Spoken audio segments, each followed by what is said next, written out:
আপনাদের নেতা জাতীয়তাবাদী দলের মহাসচিব মির্জা ফখরুল ইসলাম আলমগীর যে প্রশ্নটা তুলেছেন সেই প্রশ্ন যুক্তিসঙ্গত। আপনি সরকারে থাকবেন, আবার দলও বানাবেন। আপনি নিজে পুরুষ মানুষও বলবেন, আবার মেয়ে মানুষও বলবেন, এরকম হবে না। আপনার একটা নামের সাথে তিনটা নাম যুক্ত হবে, এরকম হয় না। অতএব দল নিশ্চয়ই আপনি করতে পারেন, যদি দল করেন, ঘোষণা দিয়ে দল করেন, নিষেধ নেই গণতান্ত্রিক দেশে, কিন্তু ক্ষমতায় থেকে দল করবেন। অথবা এখন ঠিক দল করছেন না, যখন দল হবে তখন দেখা যাবে আপনার নাম তার মধ্যে আছে, আপনি সরকারেও আছেন। অথবা দল হবার 6 মাসের মধ্যেও যদি আপনার নাম নতুন দলের মধ্যে যুক্ত হয়, তাহলে বুঝতে হবে এখন থেকে ওই নতুন দল হওয়া পর্যন্ত আপনি গোপনে গোপনে দলের জন্য কাজ করেছেন। আপনি দেশকে বদলাবেন, সংস্কার করবেন, আপনি জনগণের সাথে প্রতারণা করবেন কেন? এতে আপনার নিরপেক্ষতা থাকে না। এই জন্যই মির্জা ফখরুল আলমগীর যথাযথই বলেছেন, এই রকম ভাবে নিরপেক্ষতা ভঙ্গ করলে নতুন করে নিরপেক্ষ সরকারের প্রয়োজন হতে পারে আমাদের। আমরা একটা জটিল পরিস্থিতিতে পড়েছি। আমরা ভালো কথা বলেছি, কিন্তু আমাদের শিশু সুলভ যারা, তাদেরকে আমি দোষারোপ করছি না, কোনো কাঠ গড়াই তুলছি না, কোনো গালাগালি করছি না, আপনাদেরকে অনুরোধ করছি সেগুলো করবার দরকার নেই।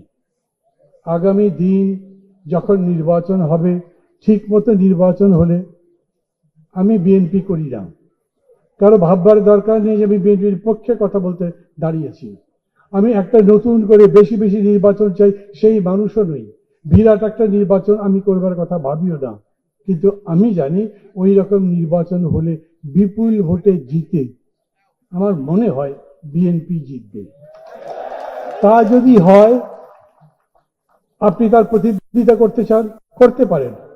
কেউ ছিল বিএনপির সাথে, এখন তার মনে হচ্ছে নতুন করে নিজের পায়ে যদি দাঁড়াই, আমি যদি প্রতিদ্বন্দ্বিতা করি, তাহলে আমার জায়গা আরো নিশ্চিত হয়, নিরাপদ হয়। করুন, আপনি দলও করুন, কিন্তু নিজের জায়গা ঠিক করে, নিজের সততা ঠিক রেখে। যেহেতু দেশ বদলাচ্ছে, অতীতের রাজনীতি করছি না, মিথ্যাচার করার রাজনীতি করছি না, আমি কার্যতই দল, দেশ, রাজনীতি সবকিছু বদলাতে চাই।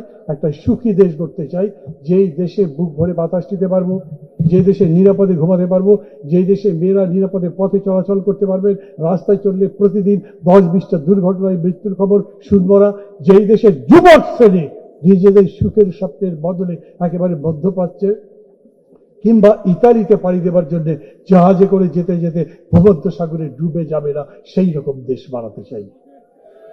ওই দেশ বানাবার জন্য অনেক গুণ সম্পন্ন নেতৃত্ব দরকার।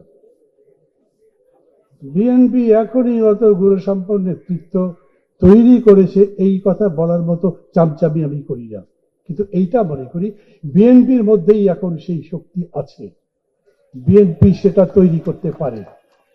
আমি বিএনপির মঞ্চে আসি, কথা বলি, এজন্যে আমি মনে করি আমি যে দেশকে স্বপ্ন দেখি, সেই স্বপ্ন আপনারা যদি আন্তরিক হন, আপনারা নিজেদেরকে তৈরি করেন, তাহলে সেটা বাড়াতে পারবেন।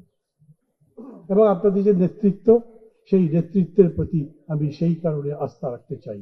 আর সেই জন্য 1 মিনিটে শেষ করে দিই, আজানের আগেই সেটা হচ্ছে, শিক্ষকরা হচ্ছে জাতির পথপ্রদর্শক।